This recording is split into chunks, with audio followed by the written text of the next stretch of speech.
The views and opinions expressed on this program do not reflect the company, owners, management, staff, clients, or partners.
It's Wednesday, the 29th day of January 2025. Welcome to Bermuda's Daily Talk Show. It's the Daily Hour brought to you by the BAC Group of Companies, Medical House, Lindos, and People's Pharmacy. I'm Jamel Hartman, and Simone Vaughn will be with us in a bit to bring you the latest in the news break brought to you by People's.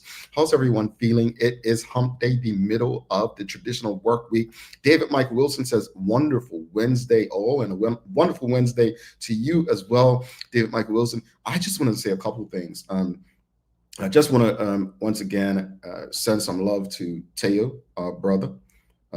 Teo has been out the last couple of weeks, lost his father. And, since we started this show, I've lost my mom, Sherry's lost her father, Teo's now lost his father. And for the last week or 2 weeks, I have been searching for something. I'm going to share this publicly. I've been searching for something. Many of you know Teo and I work together. I used to say he's the best colleague I'd ever have. And we had participated. It's the only time, and it's crazy because I now want it to remain the only time I actually stepped on a golf course and played golf. And it was Teo, myself, and his father. We were on the same team. And I thought it was a compliment at the time. They made me the putter because that's all I could do. I mean, I wouldn't say well, but that's all I could do.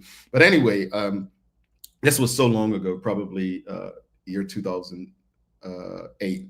And I found those pictures just yesterday. And I sent them to Teo of him and his father on the golf course. And he was so grateful because he said, man, those are the only pictures I have of my dad on the golf course since when I was a child. And I share that because, as a person who's very critical of, social media use in young people, I'm a believer in capturing moments.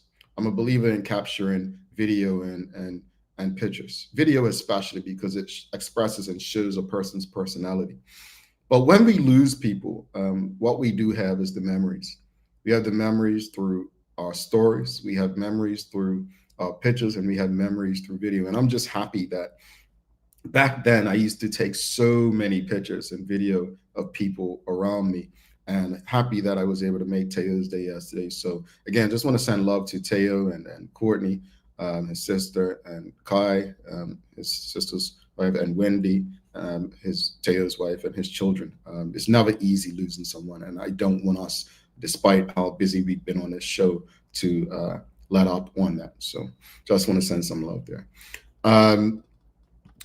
Greetings, everyone, and thanks for making us part of your daily routine. A good one today as we welcome Asha Symons onto the show. If you're not familiar, Asha wrote a very hard-hitting piece when this election was called by the Premier David Brett. Probably one of the most fantastic pieces. I mean, we've seen so many from Bermuda Youth Connect, Taj, Donville Otterbridge. We've seen some fantastic articles. I think hers caught me because I had never seen her name before, but also it was just being sent around. But what I really enjoyed about her letter is you didn't know whether she was liberal, you didn't know whether she was conservative, moderate. It just came from a young person who in their heart felt something was wrong. So I am really looking forward to having this conversation with Asha Symons this morning. Don't forget to subscribe on our website, follow us on all of our social media channels to stay up to date with all that we have going on. Help us grow beyond the mic as we do our part to continue to improve our community. We're going to jump into it today. And good morning, Maurice Foley says, good morning, all. Happy to be here. Good morning to you, Maurice Foley. And Suzanne Ingham says, awesome midweek, Jamal. It's Wednesday indeed. Awesome midweek to you. And she also sends deepest condolences to Teo, sending a big hug, as we all do. So here's the thing.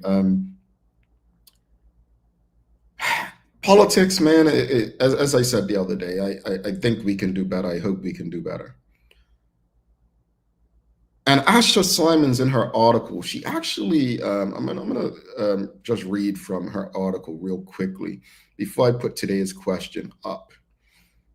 Because it's a question that came from the audience today. She said, the PLP has convinced older Bermudians that our country's inequalities can be attributed exclusively to racial disparities.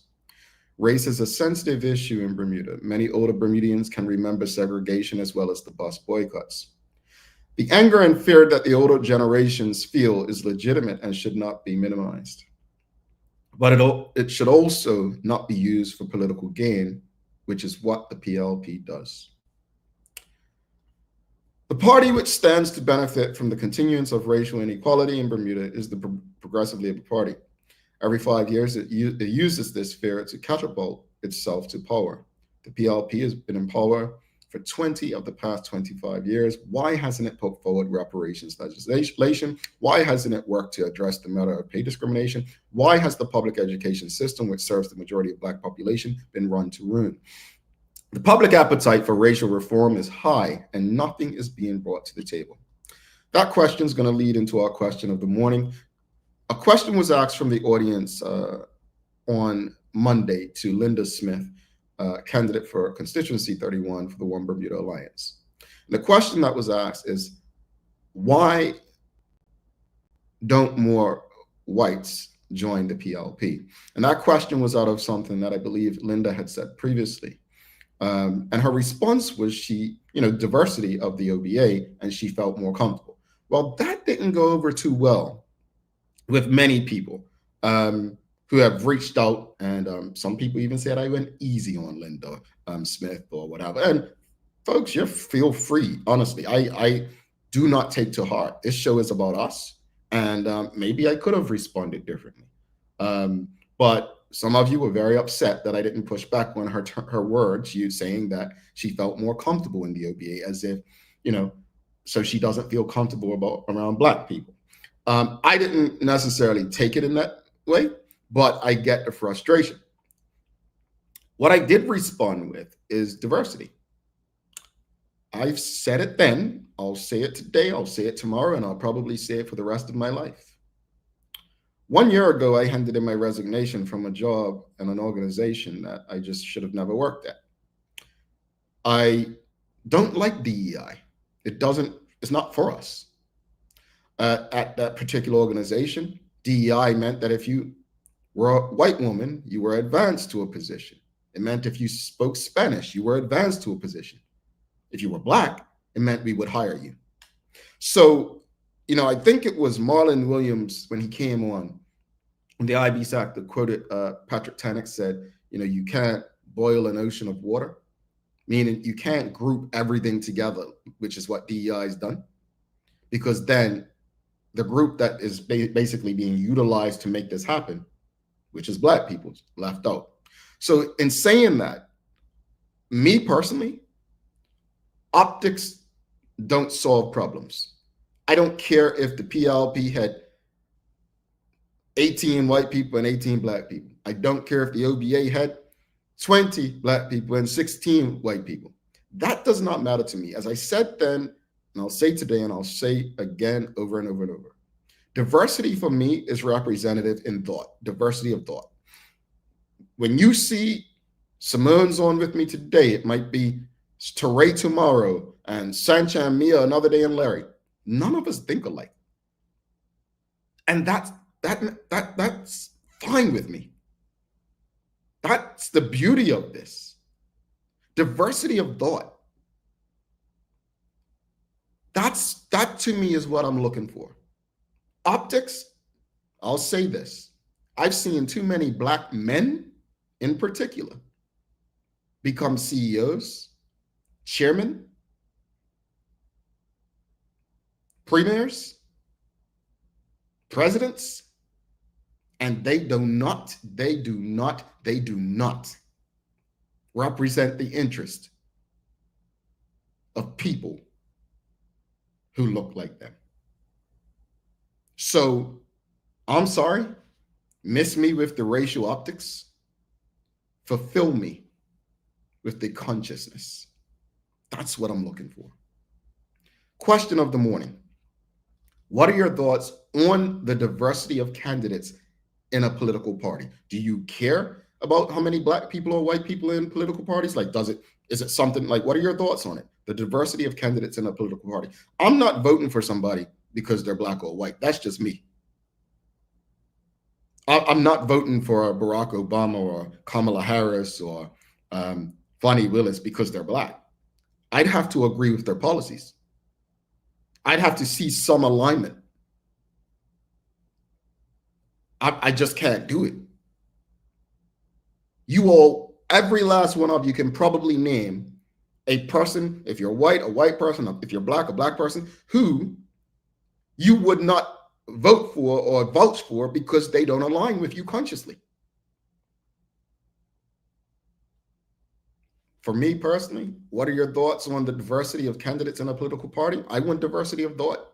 I want to know how a person thinks. Like, how they think is, and how they live, in my opinion, would determine the kind of legislation and policies they're going to push. But here's a yes or no question for you. Does race play a role in how you vote? Does race play a role in how you vote? We're going to go over to Instagram. We've got a comment. We've got Wane.Crockwell. She says, I care about the diversity of skills and experiences in Parliament. That's where I'm coming from. That's what I'm saying. That's where I'm at. Like, I want to know, how do you, we always hear this term, diversify our economy, right? I want us to get past the racial and gender stuff, right? And I'm not saying get past it, because let me be clear. I said it the other day. Racism still does exist. What I'm saying is get past it and act like diversity means racism no longer exists or it doesn't matter. Seeing Black and white people together doesn't mean anything has changed, You know how many interracial couples I see? That doesn't mean that it's going away. It's your turn, audience. Does race play a role in how you decide to vote? Yes or no? Does race play a role in how you vote? David Michael Wilson, he says, nobody gets my vote. They earn it. As it should be, right? As it should be. Like, my vote doesn't go to you in default. And I said that even in the US election. Women coming to me, oh, how can you not vote for Kamala Harris and when the other option is Trump? But he's not the other option to me. He's not the other option to me. Maybe to you. But in the US, there's local politics. I'm sorry. Maybe 20 years ago, I would have voted for the PLP because they were the Black party, but no. I'm more educated, politically educated now. I have a greater understanding. As Miss Asha Symons says in her article, they've been in power, literally, for the majority of the last 27 years now. This year it would be. All but 5 years, so 22 years of the last 27. Come November, the PLP would be in power if they win this next election. How has that advanced Black people? Where is the Black bank? Where is the Black grocery store? I'm not saying they should have created it. No, but you create the opportunities so those things can happen. Due to confidentiality and respect, I'm not going to share conversations I've had with past premiers of the PLP or past ministers. But some of them have told me, well, Jamal, we tried to make this happen, but my colleagues voted it down, saying, well, we can't do that because it only benefits Black people. At the end of the day, if it benefits Black people, it should benefit everyone. What I'm saying is, as I said with the whole Target thing, if we build our stores and build our banks, we're not saying that other groups of people can't support it. We're just creating something for that our people would always have a space so that they wouldn't be crying about Target no longer giving them preference because we'd have our own Target. That makes sense to everybody? I hope so. All right, let's go to the audience. What are your thoughts on the diversity of candidates in a political party? What are your thoughts on that? And does race play a role in how you vote? Manuela Jones says no. Maurice Foley says no, race for me never plays a role. It's about whether that person can execute the responsibilities placed on them. Indeed. Malik 24 says yes, race does play a party, unfortunately. Play a part. Sorry, I think that's what he means. Play a part. It does. I would agree with you. I mean, for me at this point, it doesn't, but I would agree that it does play a part, and that's why the Bermuda Progressive Labor Party has used it to gain significant advantages at the polls. Shayna Smith says no, race doesn't play a role. Malik 24 says, oh, not for me, but in general. Yeah, no, I got you. Yes, I got you. I believe it does. Maurice Foley says, frankly speaking, if you really looked at the landscape of candidates, it's very diverse as far as education experiences or lack thereof. Marquita Lee says, no, race doesn't play a role in how she vote. Maurice Foley said, should there be certain qualifications for someone to be qualified to be considered as a candidate? Well, we discussed that yesterday. Whether people should be qualified. What I will say is diversity to me, I think both parties actually have it. And I think that's what they should be championing, right? I'm going to use some examples. Let's start with the one Bermuda Alliance. You have Dr. Douglas DeCudo, finance person, right? You have Dwayne Robinson, who, in my opinion, is probably one of the most connected people in the community. Very different people, right? You have is it Scott Pierman, a lawyer, right? A lawyer, someone who has a background in law. You have, forgive me, let's go to the PLP. You have Curtis Dickinson, a person who comes from a strong business background, right? Banking in particular. You then have, I'll say Owen Darrell, right? Who is an educator. He's been a teacher. So he's an educator. Again, got experience in that space. You have Tanae Furbert, Minister Tanae Furbert. She is a physiotherapist, has an understanding of actually the ministry she oversees. So diversity right there. Zandy Silva, like him or not, he's a businessman. He understands business. Again, this is not about liking individuals. This is just the diversity of people based on their skill sets. That to me is what we should be looking at. Again, I think we would be in a better space if we looked at people for the qualities that they bring. Because at the end of the day, like the example I gave yesterday, Captain Planet, right? He gained his power when Earth, wind, all that came together, right? That's what we're looking at here. That's what we're looking at. Kia Vernay says, Jamal, I feel like we watched the same interview podcast recently based on the points you were bringing up. Oh, what interview podcast? Tell me about it. But we've got to do better, audience. We've got to do better. We have to do better. I'm not here, and I would never, ever dismiss race. I would never tell people how to feel about race. The same way I'm not going to tell anyone how to vote. But we cannot deny that race is an issue in Bermuda. But politically, it only seems to come up when an election is called. And we're smart enough to say, you know what? I know why. I know why. Does race play a role in how you vote? Yes or no? Suzanne Ingham says, no, race. We are all human beings. What's on the inside is what matters. Exactly. You earn my vote and you work for me, us, the public. You you do want me, sorry, you do want me once slash say. I think she's saying, you do want my vote, earn your vote. Okay, I got you, Suzanne. Manuela John says, wasn't there a black bank in Bermuda maybe 50 years ago on Church Street across from the General Post Office? You got me there. I'm not a historian, but if there was, we had a black recorder too. The black recorder, the Bermuda Recorder, right? I'm saying a black recorder, a black media company, the Bermuda Recorder as well. Look, I understand optics, right? Understand optics, but I would hope that the comment that people are upset that Linda Smith made on Monday, where she said she felt more comfortable in the OBA.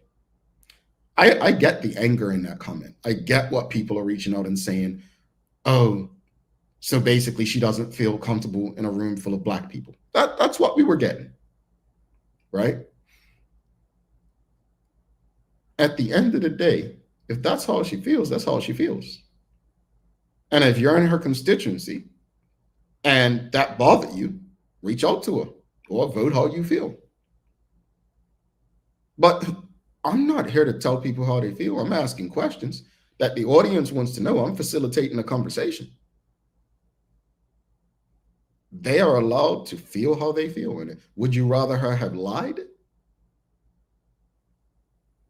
I'm not mad at that. Look, this is why, and I'm not comparing her response to President Trump, but this is why he doesn't bother me. I don't care about what you say and how you feel about me. I care about the legislation and policies, right? And if that's going to be a reflection of how you legislate and policies, then maybe if I had the chance, I wouldn't vote for you. But I want us to take our emotion and use it for good. Remember, OBA candidates, independents, FDM, they've had the courage to come on this show and communicate with you. The PLP are not going into spaces they can't control or feel safe. No knock on them, but that's how they operate. It's harder to campaign as government because more of the questions are going to be on you from the audience. So again, does race play a role in how you vote? Does it play a role? If there were two candidates, a black candidate and a white candidate, is the race of the person going to impact how you decide to vote? Yes or no? Teray Tolf says race does matter and both sides have dropped the ball. One ignores it in some post-racial way and the other uses dog whistle politics that appear outdated, self-serving, and unproductive. I mean, she kind of summed it up right there. I'm going to say this publicly because I said it to my group the other day. My advice to any white candidate, regardless of what side they're on, but in particular, independents and the OBA, don't ignore race. It may not be your reality, but face it head on. No, you can understand what it's like being a black woman or a black man. But listen to people. Don't dismiss it. It's not helpful. It's not helpful for anyone. I want candidates who offer the best opportunity for our country, our society, our community to succeed. And we may have different ideas of what success looks like. But for me, success simply means that no person struggles. And you're going to say, well, struggle looks different. If people are able to feed themselves, clothe themselves, house themselves, the bare minimum, you've got some success. I think people want better. They want more. Stop playing the diversity of color. I'll use the FDN. I don't know many of them, but we've had Calzine, is it Calzine Thompson on the show? And she spoke so passionately about something so many Black Bermudians are dear about, and that's Gumbies and the uniforms. We had, I follow on, Ciola did a couple of interviews with Shakara Richardson, an entrepreneur who has had red tape after red tape. She's not asking government for favors. She's just trying to make a living as an entrepreneur. We've got Ricky Nesbitt, who has fought for so many people in the hospitality sector, I can't even count. That's diversity of thought. You may see only Black people, but I see a diverse group of people right there. One who can be labor and economics where Jason Hayward is. I'd put Shakara there. Or Ricky, his experience with labor and unions. And Calzine, the Department of Culture. Again, this is just me speaking out loud. And I can do the same with the OBA. I'd say Doug DeCuto, Minister of Finance. I would put culture, Dwayne Robinson. Scott Pierman, Attorney General. Like, I can do that with, if I can do that with your party, then race, while it may play a role, won't be the primary factor. We need diverse people. And that doesn't mean gender or race only. We need diversity of thought. Anyway, let's go to Instagram, see if there's any comments. We've got Shades of Nace as representation of the wider community is important to me, which is an amalgamation of a variety of age, occupation, race, thought process, experience, education. I agree. Thank you for that. It's not just race. It's not just gender. And I think this is not me sticking up for the PLB, but they do have a diverse group of people. If you think about their experiences, some have years of experience as security guards, and some have years of experience as bankers. No shade. I'm just being real. That security guard may have experience to go be Minister of National Security. I don't know. Let's bring final few comments in, then we'll bring Simone Vaughn in for the Daily Hour News Break. And then don't forget, we've got Asha Symons coming up to have a conversation with us about her article recently. Manuela John says the problem with Black establishments at that time may have been that they were not adequately supported by Black people. That may be different today because Black people may be more secure. Well, that's today as well. That's today as well. I mean, I'm not gonna, that's another show, but that's today as well. Absolutely today. I would tell any Black person today, if you start a business, don't rely on Black people. That's sad, but you can't. You can't. You have to create a business for people. You create a demographic of people, age, income, right? But you can't do it just based on Black people if you want to be successful. Charles, you have to find solutions. Like, what problems are you solving for people? That's how you create a business at this point. Charles H. Justice II says, that's actually true for any issue. I believe in facing issues head on, even if it isn't comfortable for me or others. That's what we need in our leaders. Absolutely. Absolutely. We've got Charles H. Justice II. He says, what you just did there has prompted a thought. Should the OBA announce prior to the election their thinking on what an OBA cabinet would look like? I mean, yeah, it would be helpful, right? It would be helpful. Do things differently. Let's do things differently. All right, let's bring Simone Vaughn in for Daily Hour News Break. What's Teray laughing at? I didn't give a joke of the day. She said, please, what did I do? You know, I'm not here for your entertainment, lady. Anyway, let's bring to the Daily Hour News Break. Bring Simone Vaughn on. Do not go anywhere. Asha Symons is coming up for a conversation. Stick with us.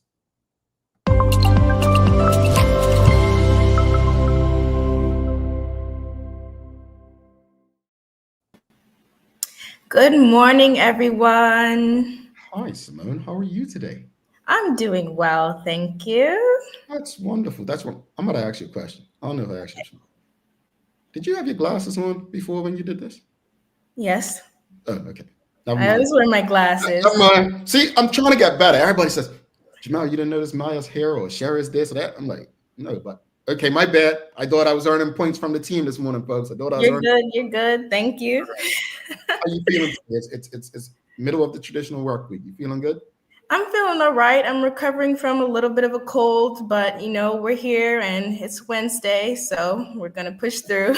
Well, you got some vitamin C, and make sure you got some vitamin C. And we can't afford to take, have you go down. I know.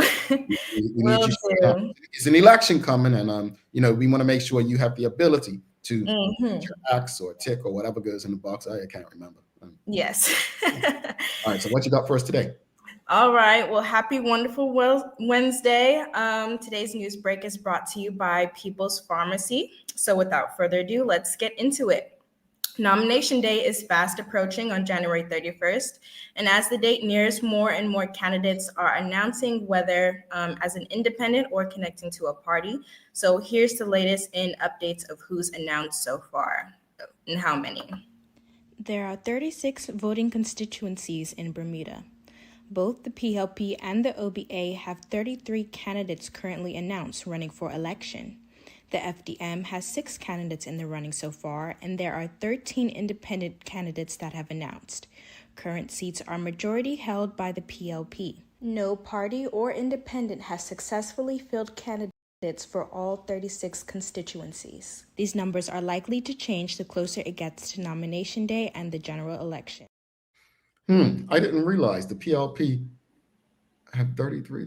Okay, so Yeah, I counted them.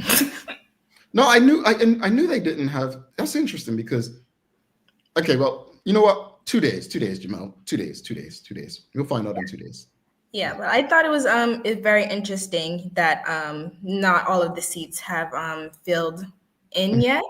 But speaking in diversity and what we're talking about today, I was thinking hypothetically, how would it be to see, diversity of thought come to play? Say if a quarter of people elected or PLP or FDM or OBA or independent, how will we get to see that play out? Mm-hmm. It's very interesting. 3 Like, spots left to fill on each, as you said, 33. Teray said. So interesting. I'm interested to see who those 3 spots are going to. same. So, in recent events, the Bermuda Olympic Association released their newly elected Athletes Commission. The footage is courtesy of Bermuda Olympic Association website. Here's the story. The Bermuda Olympic Association recently released the results of their newly elected Athletes Commission. Eligible candidates had various requirements, including but not limited to having competed in the last 8 years or 3 Olympic Games at the CAC, Commonwealth Games, Pan Am Games, and the Olympic Games. The goal for this election cycle: to find candidates that represent a diverse background in sport and select a gender-equal committee that best represents our Bermudian athletes. 9 athletes were nominated and 5 are currently elected. Dage Miners was selected for athletics, Tyler Smith for triathlon, Emma Harvey for swimming, Adriana Penradock for sailing, and Alyssa De Silva for hockey. The BOA executive shared, "We would like to thank members Jessica Lewis, Caitlin Connors, Tyler Butterfield, and Chair Julian Fletcher for their service as advocates for Bermuda's athletes." The intended role of the Athletes Commission is to advise and make recommendations to the BOA on all matters related to Bermudian athletes. Congrats to all of them, especially those who are outgoing, and I love to see the people incoming, especially Dage. So good stuff. Good stuff. Yeah. I'm interesting to see what comes up. So yeah, for sure. So, new year, new me, right, is a quote we see heavily circulated during the first month of the new year. So, well, individuals looking to start their new year off right had the opportunity to participate in Lux Life 2025. Here's the story. Certified life coach Jessica Lightbourne and Aisha Spencer Wellness and Mindfulness Guide hosted Lux Life 2025 Vision, Goals, Growth, and Accountability. The New Year group experience, designed for women, intends to elevate participants' lives with intention, action, and transformation. The program was hosted at Three Graces Day Spa for 3 evenings. January 14th's focus was Envision Your Life. January 21st focused on the Lux Life Blueprint, while January 28th focused on how to sustain your success. Jessica Lightbourne says the Lux Life 2025 experience has been nothing short of transformational. We created a space where women could fully embrace luxury, empowerment, and sisterhood, stepping into their queen energy with confidence. The connections made, the breakthroughs experienced, and the abundance embodied will ripple far beyond this experience. It has been an unforgettable reminder that we deserve to live life fully and unapologetically. For media inquiries or to learn more about this program and one-on-one coaching, visit coach@jessicalightbourne.com. I love to see women creating spaces for women like that I'm proud of. So thanks, congrats to Jessica. She's been on the show before as well. Yes, and I know both of those women very well. So to see things like this happening and to what they're doing is really insightful. And I see if I can get some tips later down the line on how to live my Lux Life 2025. There you go. I need a Lux Life for people like me who ain't got none. Yeah, I love that. Congrats to you. Fellas, let's do it. Let's learn from the women. Live your luxurious life, fellas. Yeah, let's bring it up. What else you got for us? So for the weather today, we're looking at mostly clear skies. The temperature will remain around the same throughout the day, ranging from 65 to 66 degrees. However, it will be windy with wind gusts up to 20 miles per hour. So it will feel around 52 to 62 degrees. There are no expected showers today, but you lot know Bermuda, so always keep that rain jacket, that poncho or umbrella on you. All righty. Thank you for that. Well, days of the year. It is actually Free Thinkers Day today. Free Thinkers Day. So how do you celebrate Free Thinkers Day? And that's what we encourage on this show, Free Thinkers. Again, we're not here to try to tell you how to think, or we challenge thought, and we want ours challenged as well. How do we celebrate today? Embrace Free Thinkers Day by challenging the arbitrary authority, questioning the status quo, and constructing logical and reasonable arguments against ingrained behavior, like Black people should vote for Democrats and white people who vote Republicans are racist. Try out some of these ideas to commemorate the day. Challenge thought. Most of us, I always say we're products of our environment, but we don't have to be. I challenge us to move away from the indoctrination. People ask me all the time, am I religious? I say, no, I'm not religious. But I have great respect because that's all I knew from a Christian perspective. My family is very much religious and Christian and the like, but I came from a family that allowed me to explore. And because I was allowed to explore, I am able to think the way I do and challenge thought and challenge people without being disrespectful. So this is one of my favorite days, and I challenge everyone. Most people who comment, we do it based on our learned behaviors. But one thing I always ask people to remember, most of us think the way we do because of where we were born, what we were taught, what we were told, and how we were trained. Trained being formal education. Challenge everything. I have on my WhatsApp, my slogan is, fear nothing, question everything. Question everything. Samantha, people wanted a joke. You want a joke? Yes, I'm down for a joke. All right. I said I wasn't going to be too hard on the politics. So I got a joke for you all this morning. I'm going to go at the politicians. All right. I'm trying to keep it PG because I don't need the politicians writing to the, police about me or nothing. All right. So here's the joke, folks. What do you call a politician who tells the truth?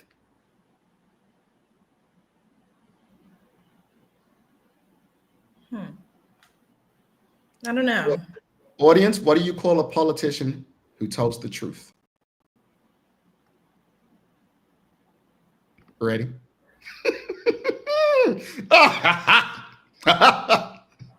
What do you call a politician who tells the truth? Retired. Oh, wow. Retired. I mean, they have nothing to lose or gain at that time, right? I like Terea's answer better though. Unemployed. Unemployed. But Charles as well, a candidate. They'll tell you what you want to hear at this time. But Terea, I love your answer, sis. I love That was a good one. Retired. That's it. Retired. All right. We're gonna keep the political. Should I keep the political jokes coming, folks? Are you guys good? Like, should I keep them coming? Because again, Yeah. we got some sensitive people in Bermuda in politics. I'm trying to be, I don't want them seeing me give a political joke, then seeing Simone on the street. Oh, she's friends with that rude person. You know what I'm saying? Yeah, they do. I can handle myself on the street. You got it. You got. All right. She's got herself. She can't hold it. Simone, thank you so much. We'll see you soon. All righty. All right, Simone, folks, if you appreciated the conversation so far, please give us a thumbs up, a love, a like. Make sure you share the conversation with your friends, your family, your colleagues. I got some more political jokes coming tomorrow. You don't want to miss them. Don't go anywhere, though. We'll be back in 2 minutes, 11 seconds with Asha Symons. We're going to be talking to her. Folks, I know you all have read her article. I know you've read the article. And if you haven't, you'll hear from the person herself in about 2 minutes, 11 seconds. Stick with us. People's ACW, located at King Edward VII Memorial Hospital, carries over-the-counter medicines, toys, cards, and even toiletries. Our knowledgeable staff are there whether you're at emergency, visiting family, or a member of BHB staff, to show you our best even when you're feeling your worst. People's ACW, we're here for you.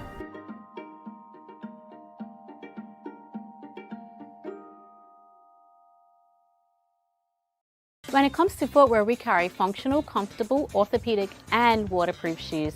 We have construction shoes, golf shoes, shoes for walking, shoes for boating. We even have shoes for pickleball. We have shoes for everyone. With brands by Skechers, Atrax, Propay, Easy Street, Nursemates, Clogs, Avenger, Cherokee, Cat, Frog Talk and DeWalt. The list goes on. See it all at our new expanded location on Bakery Lane. Welcome to the new bulk store, Lindo's Next Level. Wake up in the morning with enough coffee to keep you running throughout the entire day. Your pet at home deserves the best. Stock up on dog food to keep your puppy happy. Need a quick tasty lunch at home? Your chicken nuggets will be jumping right out of the freezer. What's a movie night without popcorn? You can never have too much. Lindo's Next Level. Why go anyplace else? Unlock your business potential with BDC's General Microloan, offering up to $30,000 for Bermudian small and medium businesses. Whether it's for inventory, working capital, or equipment, we provide 100% guarantee on approved loans. Simple application, low interest rates, and fast processing. Apply today and make your business dream come true. Bermuda Trivia, the Black History Edition, is now available at stores throughout Bermuda. Visit bermudatrivia.com or email contact@bermudatrivia.com to learn more. All righty, welcome back to the big show. I am Jamel Hartman. It's the Daily Hour brought to you by the BAC Group of Companies, Medical House, Lindo's, and People's Pharmacy. Folks, please don't forget to subscribe on our website. Follow us on all of our social media channels to stay up to date with all that we have going on. Help us grow beyond the mic as we do our part to continue to improve our community. All right, without further ado, let's bring in our very special guest for the day. We've got Asha Symons. Give her a warm TDH welcome. All right, calm down. Asha, good morning. How are you? Good morning, Jamel. I'm doing well. Thank you so much for having me on the show. I'm really excited to talk about the article. Thank you for coming. Man, we're excited you came to talk about the article. I mean, I received it in so many WhatsApp groups and on WhatsApp. But before we even get there, when I asked you, we had a question this morning. It kind of came from your article, but also the conversation with OBA candidate Linda Smith. And we'll talk about it a bit later. But I guess just a yes or no question, because we'll talk about it a bit later. But do you believe race plays a role still? In Bermudian politics or personally? Bermudian politics. I do think that race plays quite a pervasive role. but I don't think it's unreasonable for there to be a discussion about race in Bermuda, just because it's still something that is quite relevant. So I do think it does play a role, and I think it does influence how people vote. Okay. But I don't want to minimize that. Bingo. And that's the term you used in the article. All right. Well, first, for those who don't know, before we get into your thoughts and the conversation, and it's Free Thinkers Day, and you seem like one of those. So we're happy to have you on Free Thinkers Day. But tell the audience a bit about your background and what it is that you do. Okay. So I grew up in Bermuda. I went to Summersfield, and then I moved to Work Academy, and I graduated there. So I would consider that my alma mater. After that, I went to Durham University in the United Kingdom, studying anthropology. And then I decided that I wanted to pursue something different, and I studied law at King's College in London. I'm currently completing the solicitor's qualifying exam, which is basically the first step in my law career. So that is where I am right now. Congratulations. Congratulations. Thank you. We definitely need more of you in Bermuda. So let's talk about the article. I said it prior to you coming on today in many ways. I mean, it was one of the most hard-hitting articles that Thank you. I have read. And as I stated, and you don't have to share this, it's really none of anyone's business, but it didn't come across like you were politically leaning. It didn't come across like you were conservative, liberal, moderate. It came across as a genuine piece from a concerned person. I'm not even going to minimize and say young person, a concerned person who has not had the opportunity to participate in the political process. So what inspired you to write this article, first off?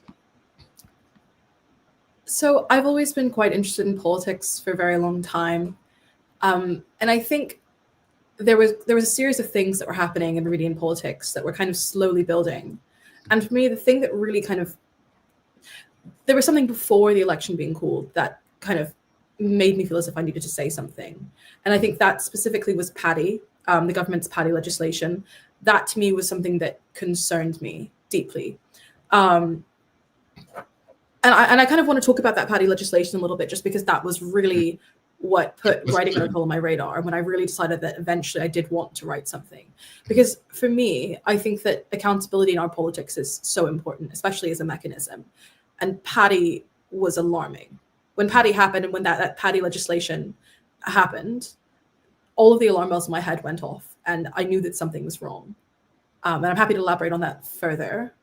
Well, please do, because if this was triggered it, and we reported and spoke, we have a very close relationship with the Information Commissioner's Office, but also Maya had done a very in-depth reporting on that over time. But please speak to us about your concern about PADI. And we use that term on this show a lot, that we probably should change the name of the show, Bermuda Accountability Talk Show. But continue, please.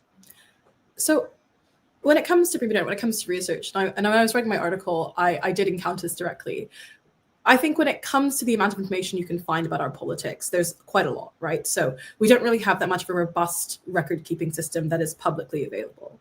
And so PADI, I think, and when I say this about PADI, I think it's quite, when you look at the excuses the government gave for that legislation, half kind of concerned the idea that PADI was a little bit vexatious and that PADI shouldn't operate as kind of a personal research team. But the other half of it was specifically about journalists, and it was about the Gazette using PADI as a means of obtaining information. And I remember I read the Royal Gazette article in response to those claims, and it kind of pointed out several important articles and several important news stories that they'd broken to the people, and it calculated the cost of those articles. What I thought to myself is that how many people realistically are going to file like PADI requests, average people like you and I? How many of us are going to realistically file PADI requests that are going to take more than 16 hours, right? To me, I felt like it was a deliberate attempt to stifle the media. And that concerned me, as I think it should concern all Bermudian people, because regardless of what you think about the Royal Gazette specifically, and I understand the point about bias, all newspapers have bias, all forms of media that we consume and that we engage with have bias. That's just a natural part of media, right? Anything that anyone creates is going to have their own biased perspective. And it's our job, I think, as the consumer to kind of think critically about that. But irrespective of all of those things, to me, I think it's important that the press is free and the press have the ability to report on anything, really. And I think having a paywall would have actually prevented us from knowing things that were important. And I think that one of the stories that I read in response, and that was directly linked in the article, was about the government's policy of sending vulnerable children overseas, and how that information and the information and the locations of the facilities these children are being sent to, and the amount that was being spent, that information would not have been made available to us had it not been for those PADI requests.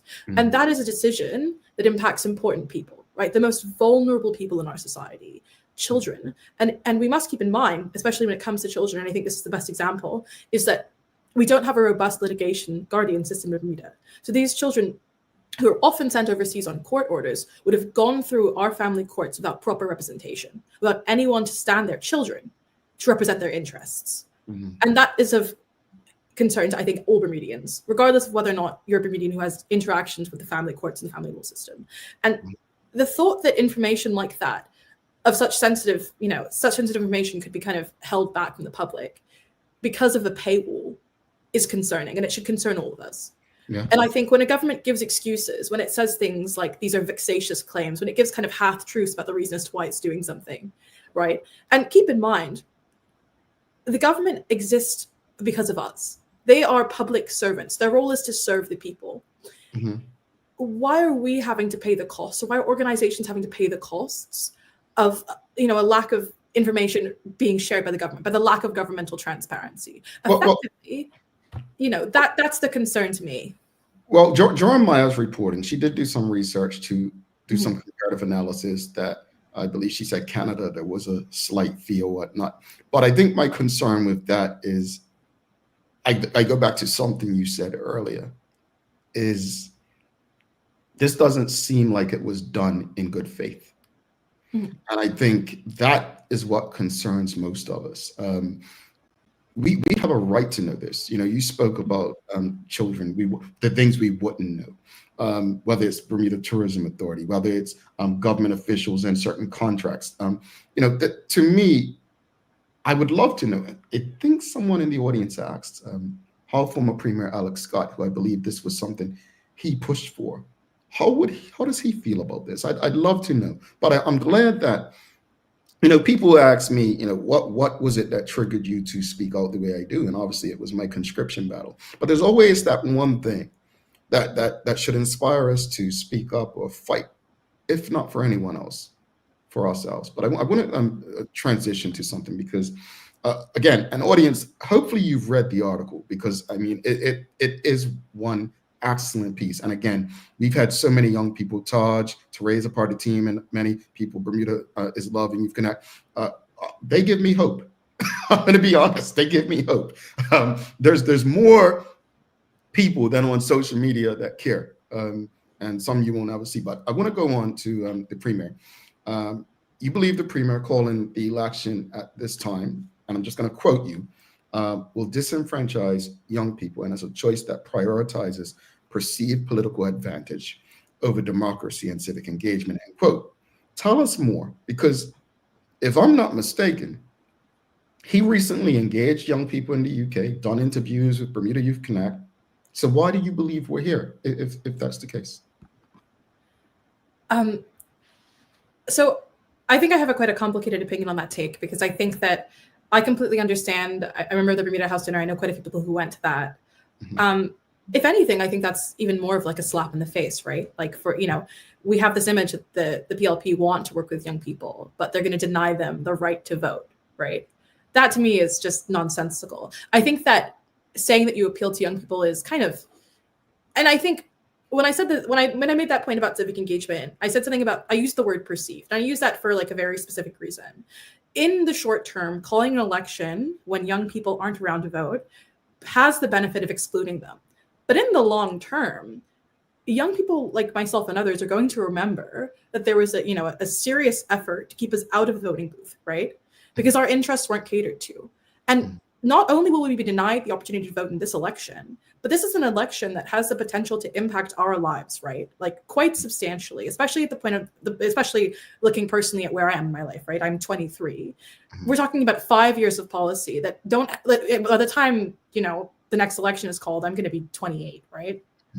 At that point, I'm going to have things going on in my career. important decisions to make potentially about, what I want to do in my life, where I want to be. And I think like we're talking about kind of like an entire kind of generation who aren't going to have their needs catered to, who don't have a say. And by the time they kind of make it through, they might not necessarily be so amenable to the PLP, right? Because they've been excluded. And I think that's something that's quite important to note. And that's why I use the word perceived. Mm-hmm. I think that it's advantageous to an extent. And I do think, and I do believe that to an extent the PLP try to engage with the youth, but the fact that they're not willing to let us vote really shows what they think about us, right? I think they see young people as being damaging, or they see as it being a significant chunk of the electorate that they can exclude because they know that elections are won on very slim margins and we're variable, right? Like a lot of young people think very differently to their parents. A lot of us have gone away and we've gotten educations that have taught us to think critically, right? And so we're willing to kind of break away from kind of how others in our family think, right? We are willing and we're able to do that. And I think that's quite crucial. It's because we're a kind of a demographic that are hard to control. It's hard to tell how we would vote if we were there, right? And I mean, I in the article, I went on to I actually went and I looked through the 2020 election results in certain constituencies, like swing constituencies. And these margins are slim. I talk about it in the article, but when you look at C36 and how that election went, it wasn't that much of a clear victory. The vote split, I mean, I think Emily Gale Dill received, I think, 36% of the vote share, right? That's not that much, right? And I think there was a very narrow margin of votes that separated her from, I think, Mark Bean, who was the second candidate. Mm-hmm. And so I think we're just a very volatile group of people.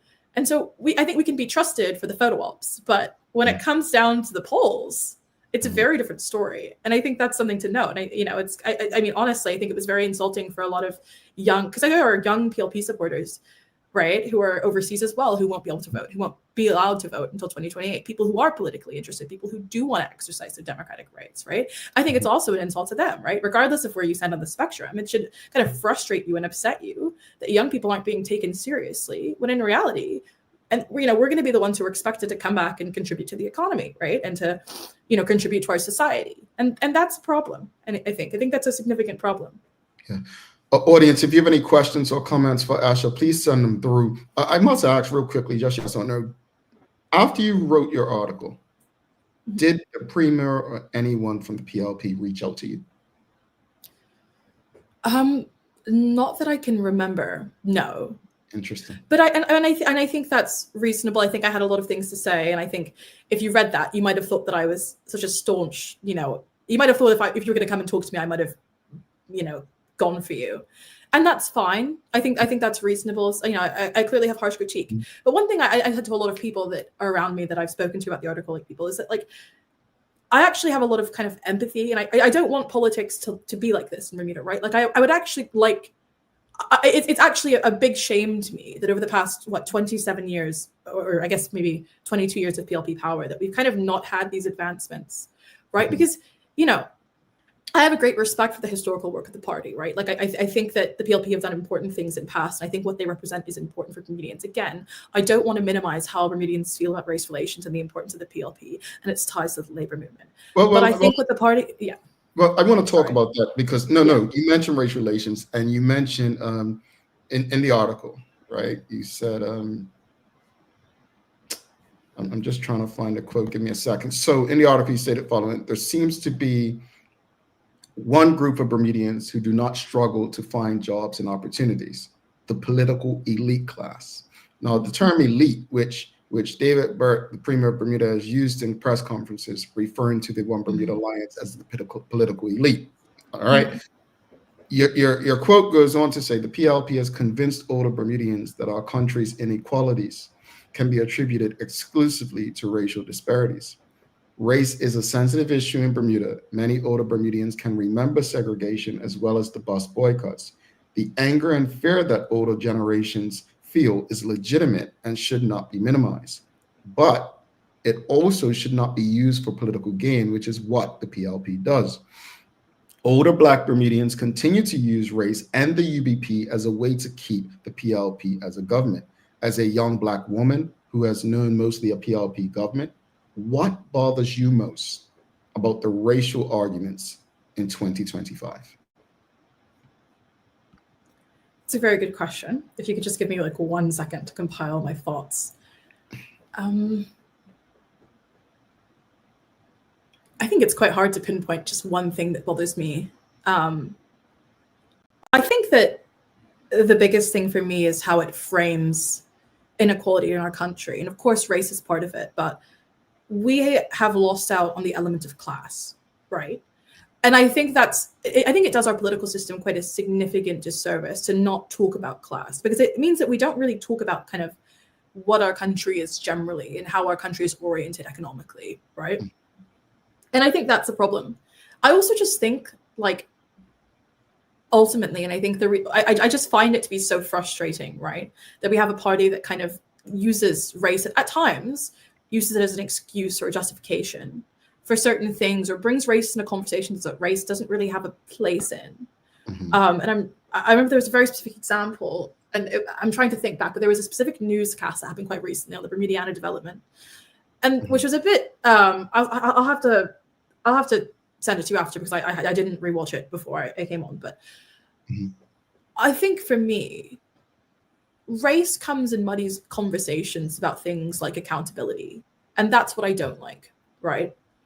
I think it's fine to have conversations about racial disparity, and maybe there's an argument that to an extent you might be held to more account because of racism, and I think that's fair, right? Again, I'm putting middle ground here, and I think that, like, kind of being empathetic is quite useful. But sometimes I do think it's used in quite a malicious way to kind of stifle conversations, right? And I think that's quite bad, right? You know, I think, like, trying to say that political opposition is racially aligned, and that's why, because there's a secret attempt to kind of like reorient white power. I think that to me, I just kind of can't wrap my head around, right? And I can understand how interests can align and those kinds of things, but I just think it's a little bit duplicitous, because when you're a political party, you're going to have an opposition, right? In fact, it's healthy for you to have an opposition. It's dangerous, I think, to frame valid critiques of the opposition through the lens of race, because then we don't actually talk about what the opposition is saying. We talk about race. And so when it's, there are problems with spending, there are problems with signature schools, we don't talk about, when race is kind of volleyed back, all of these critiques are ignored in favor of this kind of nebulous discussion about something that's a little bit hard to define. And so we waste time having conversations about something that isn't related to specific issues, to that kind of criticism. And that's a problem. And I think that's a problem about how our political realm functions, right? Is that sometimes we have to cut through these things to kind of look clearly at what's being presented for us.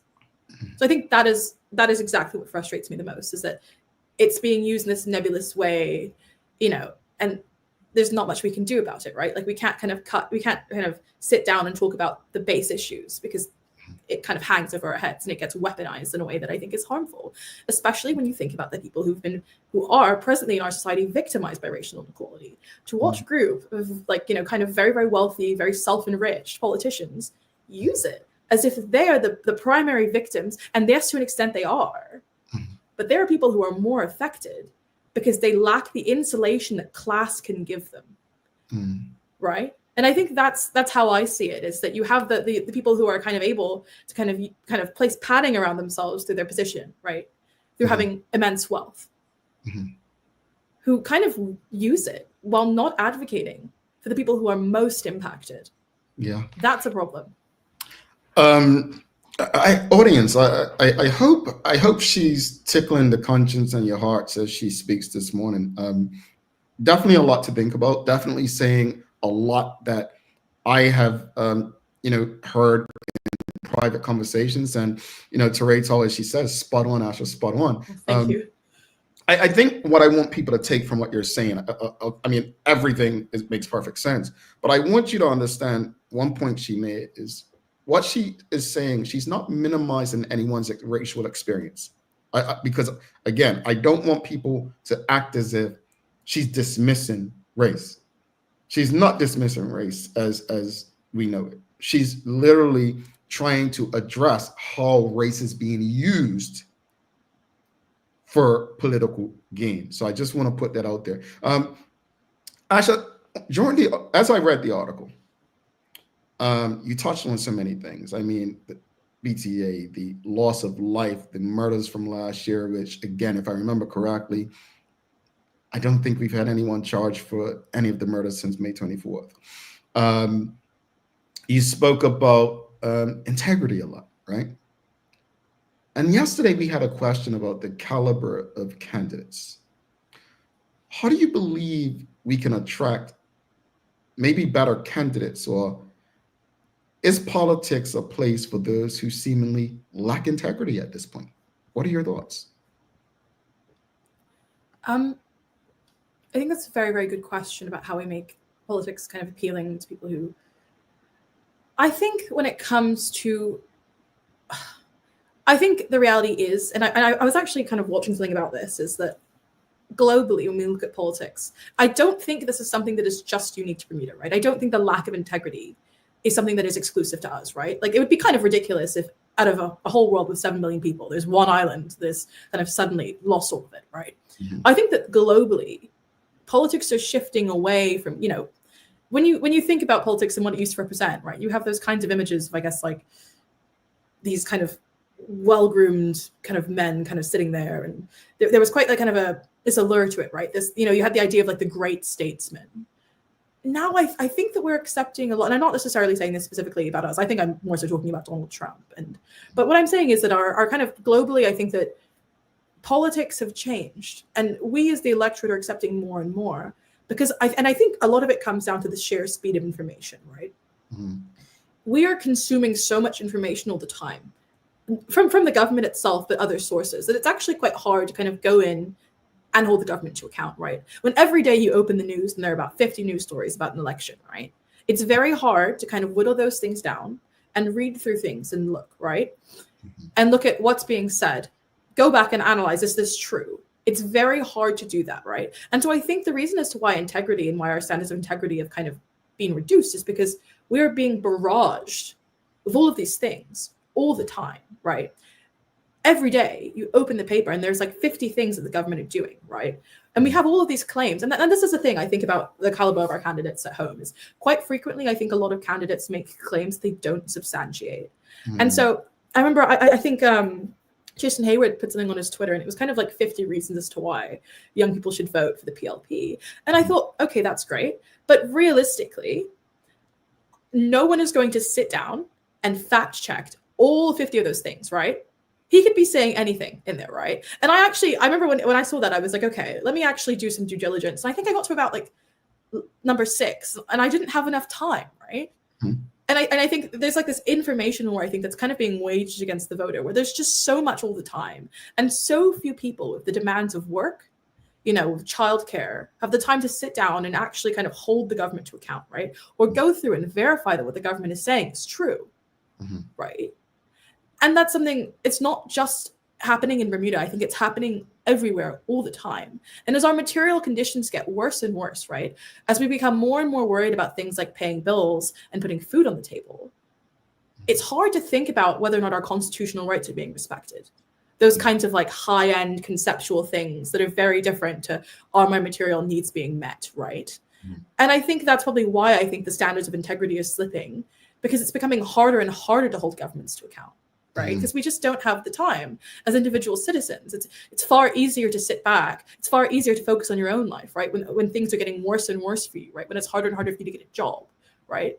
And there's very few people who actually have the time. I mean, I wrote that article because I was like, well, I'm a student right now. I do actually have some time, right? I wouldn't have had the time to write that if I had a, you know, full-time 9 to 5, right? I wouldn't have had the time to sit down and read the Gazette. I remember when I was writing it, I was like looking through the Gazette for like the company registration number for I think it's called like Onx Consulting. Yeah, Onyx. Yeah. Most people don't have the time to sit down and do that, right? And I think like there's very few people, and as our lives become more and more precarious, it's very hard to do that, right?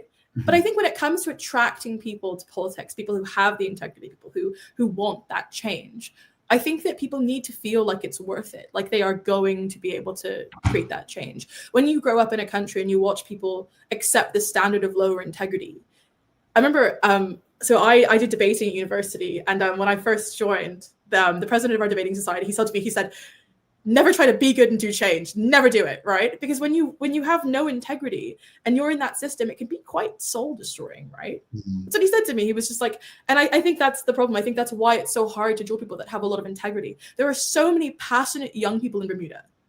There are droves, and they're, and they're doing things. You open the Gazette every day, and it gives me a lot of hope. There are charities, there are young people who are individually, they're, working hard at their sports. They're doing things that are commendable, right? Young people who are working hard, trying to improve this station. And, these young people have to watch a political system where they're not valued, where they're pushed to the side, where their perspectives aren't seen as being important. And if you are a young person watching this, what incentive do you have to become a politician when you feel as if your voice isn't going to be valued, when you feel as if you don't matter, right? If you are someone who has integrity, why would you want to go, would you want to work at a job where everyone around you has no integrity, where you feel that way?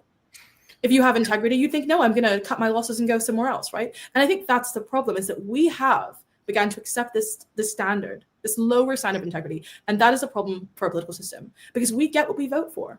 We've got quite a few from the audience. Just want to get through a few of these. We've got Charles H. Justice II. He's asking, is it Asha's intent to return to Bermuda one day? I mean, hopefully, eventually. I think as long as I want to get my studies done, I want to do some work experience out here just to get that global experience. And I think that's what a lot of young people say, right? Is that, they want to be able to get a lot of global kind of international experience. I was speaking to an alumni from my school, and she said that she wanted to get experience in renewables and engineering. And I thought that was quite interesting, right? And obviously take that knowledge and bring it back, right? But I think as well, a lot of people who have left Bermuda, young people who are out overseas studying, they look back and they look at the country and what it's becoming. And, that's quite a big thing for them, right? They're thinking, is there going to be a country for me to return to where I can have opportunity, where I can, But how do we get to a space, Asha, and you saying that? Because if I say that, they just say, oh, I'm, being grumpy and being biased and the like. But if young people are feeling this way, like, this is not the Bermuda I was born into. This is not, like, I don't see the opportunity to return. But on the other side, you have the government, whoever that may be on any given day, who's saying, well, Bermuda's, we're going to have a surplus, and we've done this, minimum, and that. And, you have reporters at these press conferences, and one says, well, how does that benefit the Bermudian person? Because, they're not giving us stats on how many people, Bermudians, actually benefited from minimum wage, for instance, right? So, well, what is your response to stuff like that? So I think, and again, I think it links back to what I was saying earlier about time, right? Like, so when the government makes all these claims about the budget and the surplus, right? So how many, that's not communicated, I think, in a level that most voters, I read that and I was like, what's happening? Last thing I checked, we had this deficit, and, so I think when it comes to that, like, all of it is about government transparency. It's about government transparency. I think as well, we have all of these numbers that are thrown around, and they're kind of wrapped in other things, right? Like, they're kind of, you get this number of, like, we're doing so well, we have a surplus, then it's, well, you don't tell us what the surplus means, right? Like, why do we have that surplus? Show us the numbers, right? Like, some people, we're interested in seeing those things, right? And I think that's the problem, right? Like, I think, because you do have the government, I think, on one level, who's saying everything's fine. But I was saying this to a friend, and we were talking about it, is that I think that if you're on a ship that you feel is sinking, do you want the captain to tell you that the ship is fine? Or do you want him to say, we're going to address this, right? Like, we're going to, like, and I think that's the problem, is maybe perhaps it's how politics is played. Maybe I'm an idealist, right? But I think I'd like politicians to have the integrity. And I mean, like, Keir Starmer, controversial figure, but I mean, he did come out and say, he was like, it's going to be a tough few months. And whatever I think about his political leanings and what he's done in response to that, I'm going to kind of put that in the air, because I don't want to be too political and divulge my own personal opinions on this show, because I think my own politics, I think, are kind of ancillary to the question. But the reality is I think that we have to be honest about, like, what's happening in our country, right? So many of us feel like it's wrong. And when you look at politicians that, like Kamala Harris, when she said it's going to be okay after she lost, is it going to be okay? No. Is that what people are feeling? I'm glad you said that, because it goes back to my joke earlier about politics. When does a politician tell the truth, right? It's a joke, but it's actually reality when they're retired, because they no longer have that responsibility, right? That no one's holding them accountable. Let's go through a few more questions if we can get the answers. Well, here's a comment. I want to get your thoughts on this. Rashida Godwin says, Bermuda is a colony of Britain, and by definition, the country is based on a racist construct system. Racism has never been addressed and probably never will be because many benefit from the divide. Any response to that? Mm-hmm. Okay. Okay. Could we possibly leave the comment on the screen if that's possible, just so I can make sure I address all of it? Okay. Thank you. Okay. So firstly, I think it's completely fair to make a bunch of analysis that Bermuda is a colony, and Bermuda's kind of acquisition as a colony came as a result of the British Empire and colonization. I think that's completely fair. Concerning racism not being addressed and probably not because people benefit from the divide, that's also completely true, right? Like many wealthy groups of people do benefit off of racial divide, off of having a class of like people that they can exploit, right? Like that is necessarily true.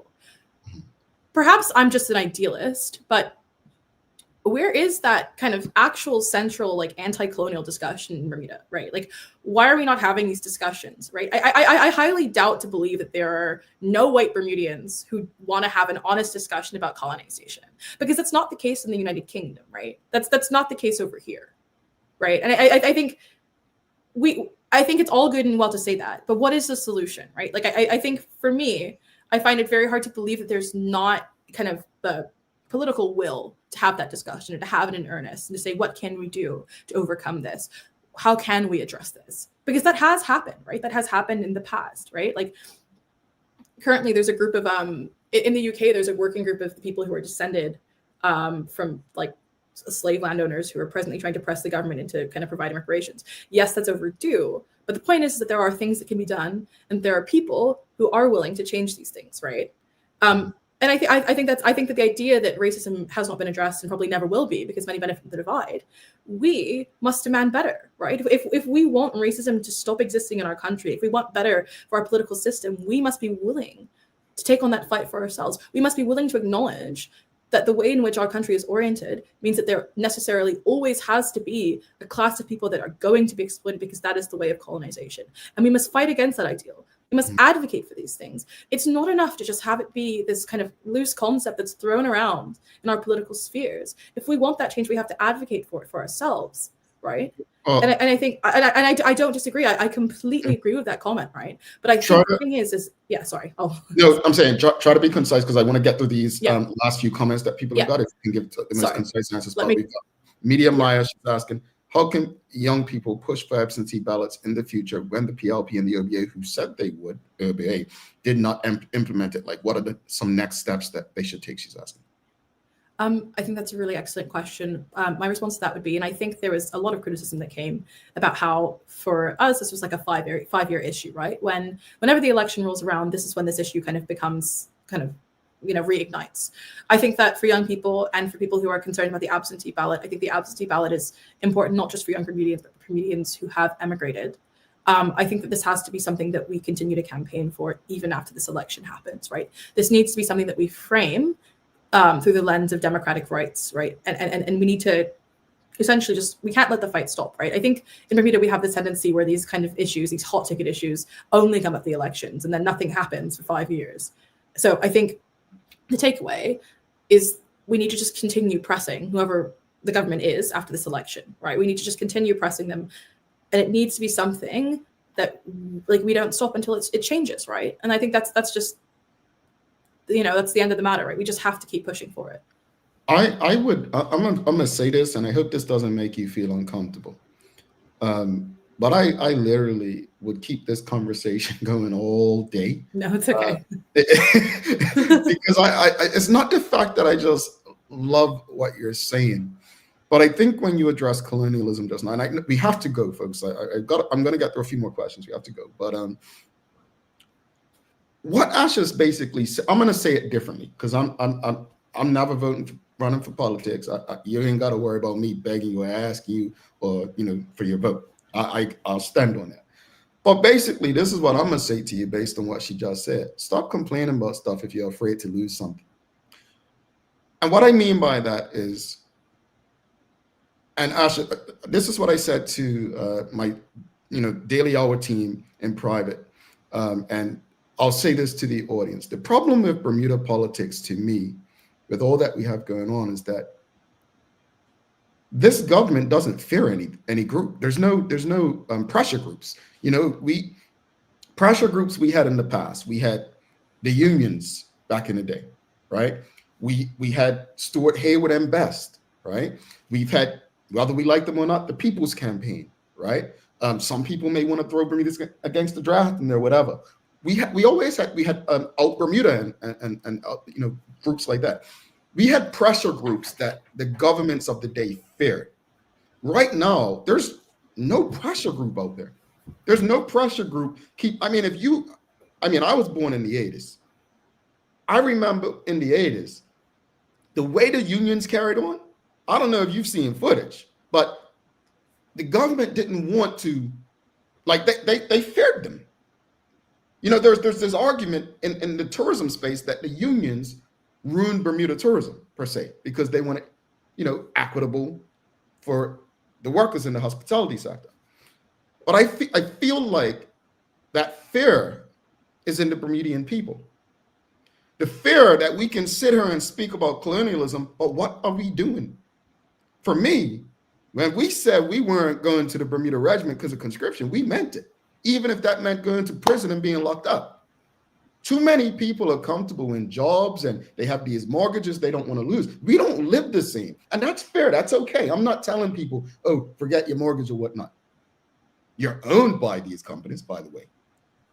But we can't sit here and talk about colonialism if we're comfortably part of it. Comfortably part of it.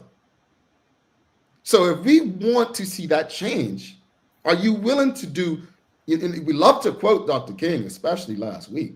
We love to quote Malcolm X and Rosa Parks.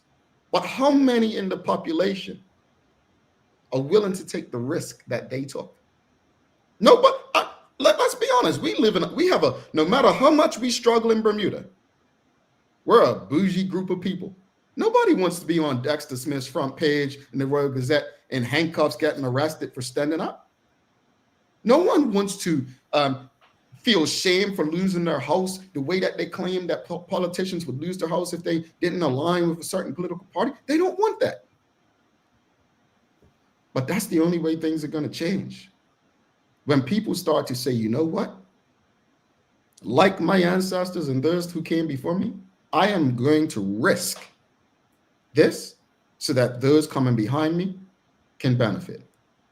We don't live in that time. And I think many of us tuned in, you're not commenting right now, need to look in the mirror and ask ourselves, what do we need to demand? You talk about, Media Mind just asked about the vote, right? The absentee vote.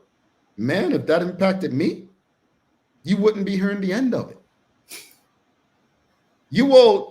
This is worth going to prison for, to me.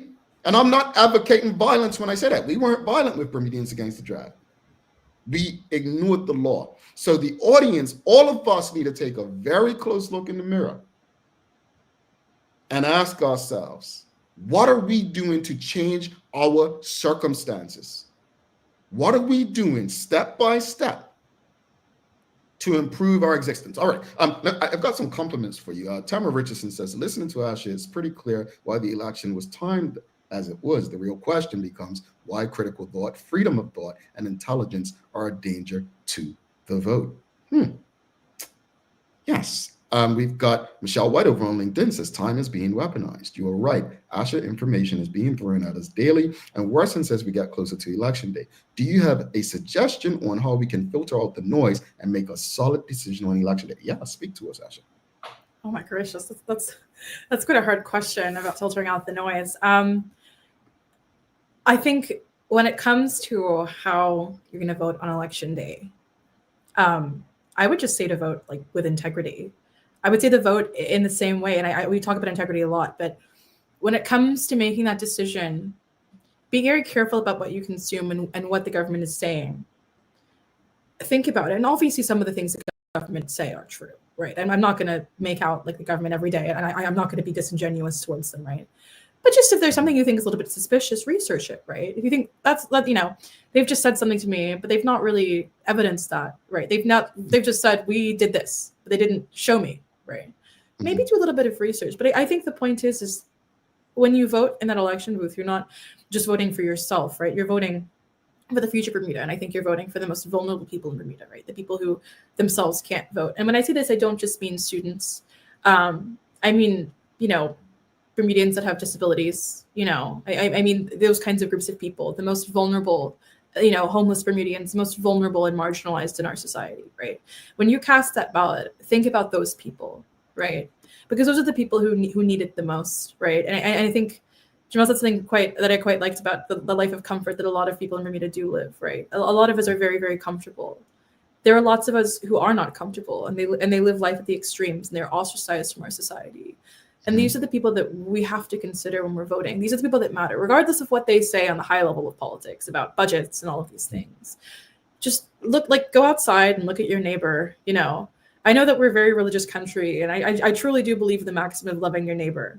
Like, vote in your neighbor's best interests, not just your own, right? I think if that's one thing I can say about how to make that decision, how to make a sound decision, is really think about that. Think about, how could my vote serve this community? And I understand we have our personal politics and all of those things, but if we want a better Bermuda, and we always talk about revolution, those kinds of big things, but I don't think revolutions are just, on the streets and protesting. I think revolutions are just, they start internally, right? I think it starts saying that I'm not going to accept a lower standard of integrity. I'm going to demand that public officers behave in this way. I have respect for myself and the others around me. I have respect for the environment, all of those things, right? I think that is how you can make that sound decision. Indeed. Thank you for that.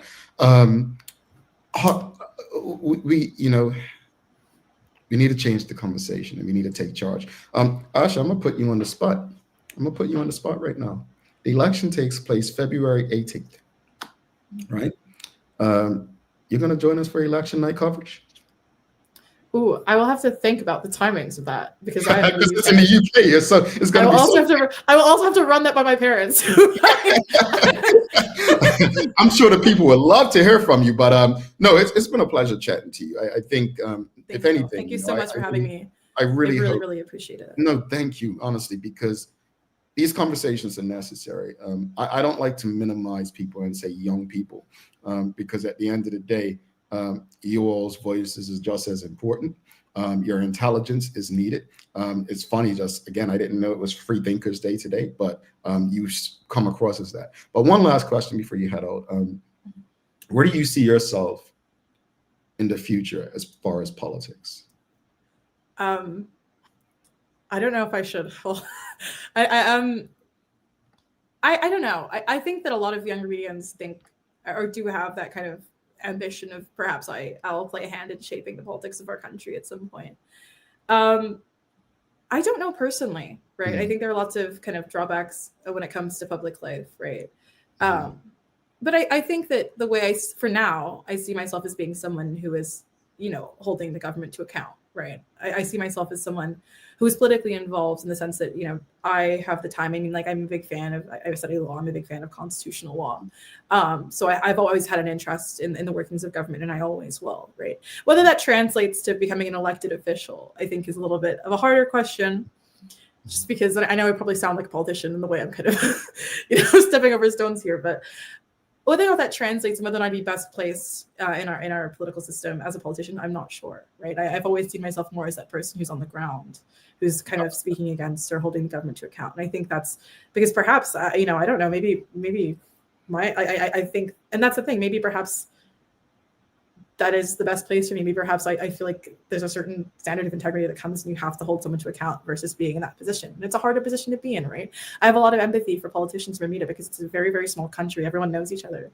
And you have your personal business on display, right? So I think it is hard, right? And I think I didn't write that article and I didn't come here to kind of beat down on anyone, right? I think standing up before your country is a very hard decision to make. But I think when you do it, you have to do it with integrity, and you have to be willing to kind of step back if need be, right? If your own individual principles and morals come into question, you have to be willing to step down, right? And I think, so in terms of my own personal ambitions, I think I'm happy where I am right now, is being kind of the person who's like fighting the man. And, I don't know if I'm ready to become the man that people are fighting against. I think that's fair, though. I think that's fair. And, I was talking to someone in private when I said earlier that in reading your article, it didn't come across like you were political leaning. And I also said, one of the things about us Bermudians Against the Draft is we had no political ambitions. And I think your answer is fair. You're not here because you necessarily have political ambitions, because you don't know where you might be in life, where you may be able to contribute, or you may feel like you're better contributing in this space. What I always say to people is some of the greatest activists were never politicians.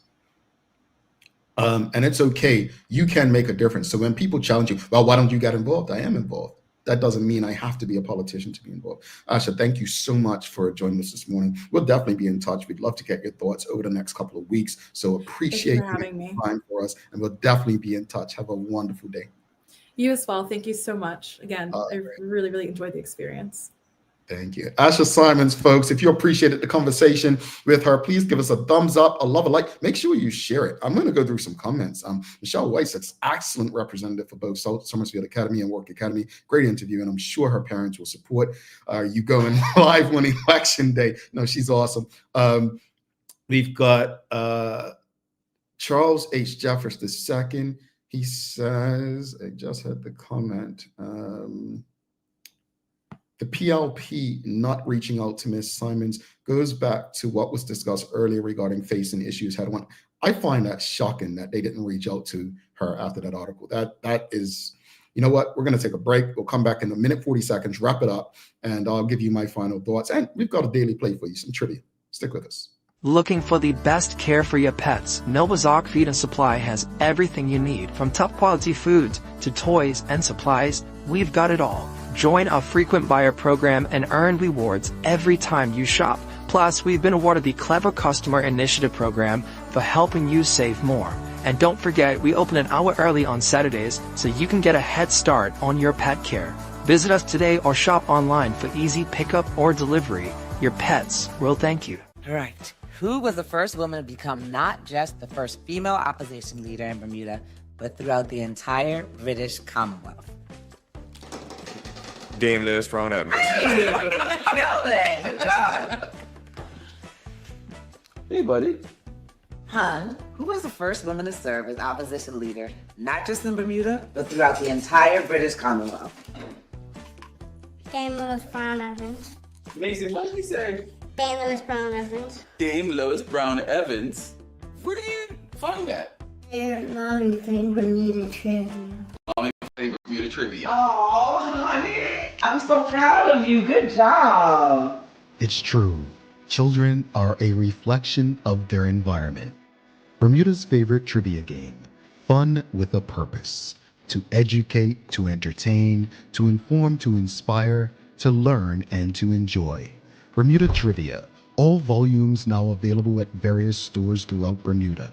Visit bermudatrivia.com to learn more and follow Bermuda Trivia on your favorite social media platforms. Alrighty, welcome back to the Big Show. Thanks again to Asha Symons for joining us for that conversation this morning. Again, folks, do us a favor. If you haven't already, whatever platform you're on, YouTube, Facebook, LinkedIn, Instagram, the website, well, you can't do website, X or Twitter or whatever they call it. Just make sure you give us a like, love, follow, share, subscribe. Make sure you share this conversation with your friends, your family, your colleagues. Shocking that PLP hasn't responded. Also want to give props to our partners, the BAC group of companies, Medical Oils, Lindos, and People's Pharmacy, for ensuring that we can have conversations like this on a regular basis. It is time for the Daily Play, brought to you by Bermuda Trivia, now available at stores throughout Bermuda. Follow Bermuda Trivia on Facebook, Instagram, X, and TikTok to find out why it's Bermuda's favorite trivia game. All right, audience, here you go. It's music today. This is a very easy one. I know you all say, I say that all the time. It's easy. What group had their first U.S. #1 hit song in 1965 with the song My Girl?